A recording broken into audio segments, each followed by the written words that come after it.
और अरबाब खान शिफा का मतलब है रोग मुक्ति या रोग से निजात या बीमारी से अच्छा होना, उसे कहते हैं शिफा। पुरजोर नहीं होता अरबाब, पुरजोर होता है। पुरजोर, पुरजोर का मतलब है होता है जोर के साथ। पुरजोर विरोध किया, ठीक है। पुरजोर, जोर से पुर, पुर मीन्स भरा हुआ, जोर मीन्स जोर, एनर्जी, बल, ताकत, कुव्वत, भरपूर, ठीक है। इश्तिहार का मतलब है विज्ञापन, एडवर्टीजमेंट। इश्तिहार, दरख्शां यानी रोशन, फुल ऑफ ब्राइटनेस, ग्लोरियस, ठीक है, चमचमाता हुआ, चमकता हुआ। और उच्चारण है दरख्शां।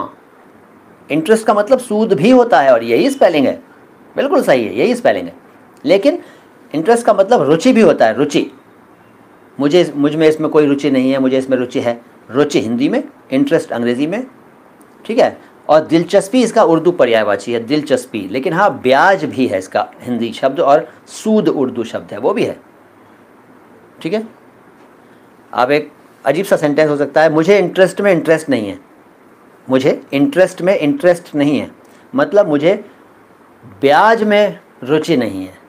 कितना अच्छा सेंटेंस है, इंटरेस्ट में इंटरेस्ट नहीं है।